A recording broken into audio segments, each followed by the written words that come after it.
সেদিন দুপুরের পরে রংপুর জেলা স্কুলে গিয়েছিলাম একটা কাজ। যাওয়ার আগে একটা মজার ঘটনা শেয়ার করি। আমি নিজের জন্য একটা কুর্তির কাপড় কেটে রেখেছিলাম 2024 সালে। বানাবো বানাবো করে আর বানানোই হয় নাই। সেদিন হঠাৎ করেই মনে হলো জামাটা বানাই। তারপর মাত্র 30 মিনিটে সেটা সেলাই করে ফেললাম। নিজের বানানো জামার প্রতি আমার আলাদাই একটা ভালো লাগা কাজ করে, তো সেখান থেকেই বানানো আর কি। স্কুলে গিয়ে দেখি আমি প্রায় সবার আগেই পৌঁছে গেছি। তখনও কেউ আসেনি, চারপাশটা একদম শান্ত। আমি চলে গেলাম কাঠগোলাপ গাছটার নিচে।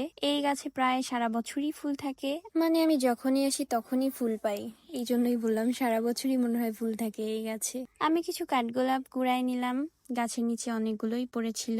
এরপর ফুলগুলো হাতে নিয়ে একটু হাঁটলাম, চারপাশে কেউ নেই, আমারও কোনো তাড়া নেই, শুধু একটু অপেক্ষা করতেছিলাম। তারপর বটতলায় গিয়ে বসলাম, প্রায় 20 মিনিট একা একা গান শুনতেছিলাম, হেডফোনে গান আর চারপাশে হালকা বাতাস, একদম নিজের সাথে একা একটা টাইম স্পেন্ড করা। কিছুক্ষণ পর সবাই আসলো, তারপর কাজ শেষ হলো। সব শেষ করে আমরা চা খেতে বের হলাম। মাঠের এক কোণে চোখ পড়লো অনেকগুলো ভৃঙ্গরাজ ফুল, আমি কয়েকটা ফুল নিয়েছিলাম।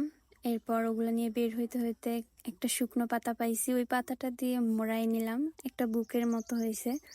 দেখতে অনেক সুন্দর লাগতেছিল, সিম্পল কিন্তু অনেক সুন্দর। আর তখন দুটো ছোট বোন বললো, আপু তোমার মতো শৌখিন হতে চাই। ওদের কথা শুনে আমি হেসে ফেলছিলাম, কারণ এইসব ছোট ছোট মুহূর্তেই আসলে আমার দিনটাকে সুন্দর করে তোলে। তারপর আমরা সবাই চা আর সিঙ্গারা খেলাম। সিঙ্গারাগুলো অনেক মজা ছিল, আর সাথে ছিল গল্প, হাসাহাসি। ওরা সবাই আমার স্কুলেরই ছোট বোনের মতো, যদিও আমি অনেক আগেই স্কুল ছেড়ে এসেছি, তবুও ওই জায়গাটার প্রতি আলাদা একটা টান আছে। এখনো কেউ যখন বলে আমি লায়ন্সে পড়ি, তার কেমন জানি আপন আপন লাগে। যাই হোক, সবাই খুব ফ্রেন্ডলি ছিল।